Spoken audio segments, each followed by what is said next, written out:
ئەمە دەستگای تەندروستی پێشمەرگەیە، ئەو زنجیرە نەخۆشخانەیە کە دامەزرێنەرەکەی سەرۆک مام جەلال بوو. کاتێکیش کەسانێک ڕوو لە نەخۆشخانەکە دەکەن چاویان دەکەوێت بە تابلۆیەکی گەورە کە وێنەیەکی سەرۆک مام جەلالی لەسرە لەگەڵ نووسراوێک کە ئاماژە بەوە دەکا بەڕێزیان دامەزرێنەرەی نەخۆشخانی شۆڕشن لە ساڵی 1996.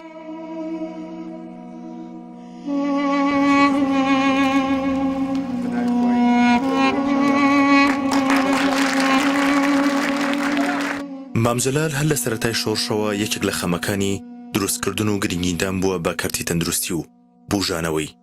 بۆیە دروستکردنی نەخۆشخانەی شۆڕش وەک دەستگایەکی تەندروستی پێشمەرگە بە گرنگ دادەنێت و کاری بۆ دەکا و بیرۆکەی دروستکردنی ئەم نەخۆشخانەیەش لە کاتی کردنەوەی نەخۆشخانەکە بەم شێوەیە دەخاتە ڕوو.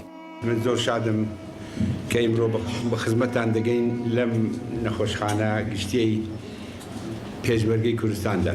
بەڵام ئەگەر بێت و بگەڕێنەوە بۆ ڕۆژانی سەرەتایی شۆڕشی نوێ دەمێ پێتان بڵێم ئێمە یەک تاکە دکتۆرمان هەبوو، ئەویش دکتۆر خدر بوو، ئێستا سەرۆکی زانکۆی کۆیەیە، چوو بوو بۆ گەڕان بۆ پرۆپاگەندە لە منتقەی خۆشناوەتی، لێمانون بوو 3 مانگ نەهاتەوە. لەو 3 مانگەدا هیچ دکتۆرمان نەبوو. ڕۆژێکیان پێشمەرگەیەک هاتە لای من گوتی دوو لاو هاتوون پێ دەچێ خەڵکی وڵاتی ئێمە نەبن، دەڵێن تەنها دەمانەوێت مام جەلال ببینین و بەو بڵێین ئێمە چین. گوتم با بفەرمونون.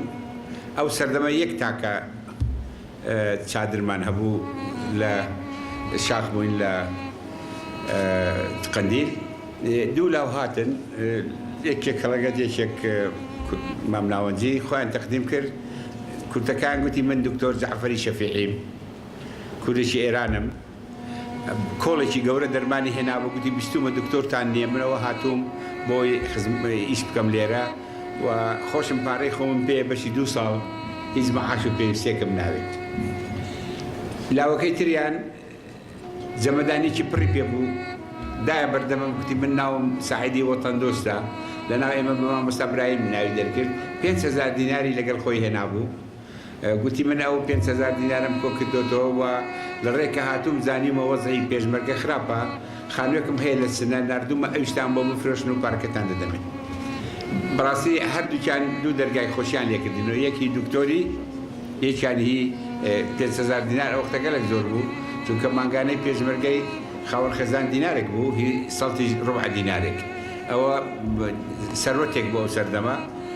جا لەو ڕۆژەوە هاتوونێتە ئێرە لە ناوزەنگ بە کۆڵی پێشمەرگە و کۆڵی دکتۆرەکە خۆی دکتۆر شەهید شەفیعی ژوورێک دروستکرا بۆ ژوورێکی قوڕ بۆ نەخۆشخانە. ئەویش دیارە هیچ ئەدەواتی پێویستیان نەبوو غەیری چەند دەرمان و شریقە و ئەو شتانە. لەو ڕۆژەوە ئێستا ئەگەر مقەرڕ پێنگەیشتین ئەم ڕۆژەی کە ئەو نەخۆشخانەی لێرە کراوەتەوە، هیوادارم ئەوە ببێتە سەرەتای چەندین نەخۆشخانەی تر، ئەوانەی کە هەنا گەشیان پێ بدرێ و ئەوانەی کە لە بەرنامەدانە لە 2 ڕۆژە دروست بکرێن. دەستگای تەندروستی پێشمەرگە تەنها دامەزراوەی پزیشکی سەربازیە لە هەرێمی کوردستان کە خزمەت بە گشت چین و توێژەکان دەکا، بە تایبەتی هێزی پێشمەرگە و هێزەکانی ئاسایش و ناوخۆ و کەسوکاریان و کەسوکاری شەهیدان و ئەنفاکراوەکان. لە ئێستادا ئەم دەستگایە خاوەنی 12 نەخۆشخانەیە و سانتەری پزیشکی و تاقیگەی پێشکەوت و چەند تیمێکی پزیشکیە لە بەرەکانی جەنگ. بەم پێیەش ئەو خەونە جوان و پرسوودەی سەرۆک مام جەلال هاتۆتە دی. بە فەرمانی ڕاستەوخۆی جەنابی مام جەلال و لەسەر بودجەی و لەسەر هاوکاری و پیتاکی ئەندامانی یەکێتی نیشتیمانی کوردستان و هێزی پێشمەرگە نرخەکەم نەواتی نەخۆشخانەی شۆڕش لە شاری سلێمانی دامەزرا کە لە سەرەتا بە نەخۆشخانەیەکی بچووک و هەروەها بە چەند کارمەند و پزیشکێک دەستی پێکرد بە چەند ساڵەیەکی عملیات و بەتاقە توانایەکی دیاریکراوە. پاژەوە لە ساڵی 1996 بە فەرمانی جەنابی مام جەلال کراوە بە بەڕێوەبەرایەتیەکی گشتی کە خرا بۆ سەر ئۆزارەتی تەندروستی لەو سەردەمەدا و بە بریتی بوو لە بەڕێوەبەرایەتی گشتی نەخۆشخانەکانی شۆڕش. ساڵی 1997 بڕیاری دروستکردنی دەستگای تەندروستی پێشمەرگەدا ئەوە بوو لە ساڵی 1998دا وەکو دەستگایەکی ناوازە، وەکو دیاریەک، وەکو شاکارێکی گەورەی جەنابی مام جەلال، وەکو شاکارەکانی تری وەکو یەکێک لە دەستەگوڵەکانی یەکێتی نیشتیمانی پێشکەش بە حکوومەتی هەرێم و هێزی پێشمەرگەی کوردستان کرا. لە ساڵی 1998ەوە دەستگای تەندروستی پێشمەرگە دروست کرا بۆ کۆکردنەوەی ئەو نەخۆشخانانەی کە سەر بە نەخۆشخانەکانی شۆڕش و دەستگای تەندروستی پێشمەرگەن.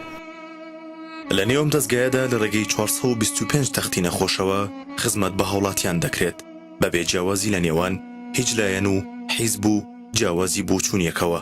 بە پێی ئامارێکیش لە ساڵی 2016دا دەستگاکە پێشوازی لە زیاتر لە 1 ملیۆن نەخۆش کردووە.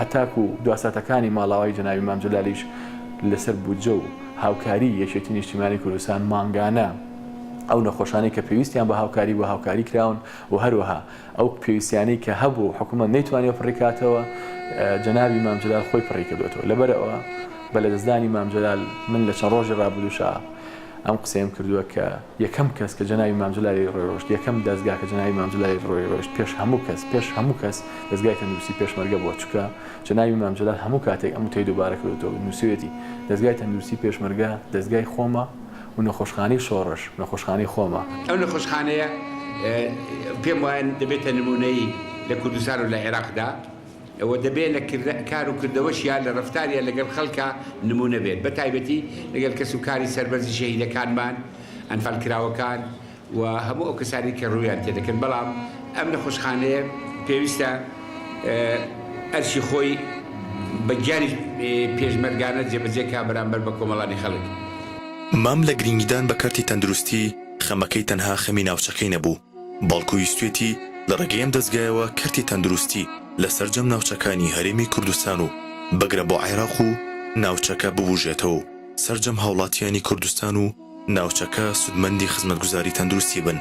ئەم ڕاستیەش لە ناو نەخۆشخانەکانی سەر بە دەستگای تەندروستی پێشمەرگە بە تەواوەتی ڕەنگی داوەتەوە و جگە لە خزمەتکردن بە پێشمەرگە و بەرەکانی جەنگ تاوەکو نێو نەخۆشخانەکان و کەسوکاری شەیدان و کەماندامانی سەنگەر و بەرکەوتوانی چەکی کیمیایی و چەندین چین و توێژی تر سود لە خزمەتە بەردەوامەکانی نێو ئەم نەخۆشخانەیە دەبینن کە بەشی زۆری ئەو خزمەتانەش مام سەرچاوی دابینکردنی پێداویستی و داهاتەکەی بووە.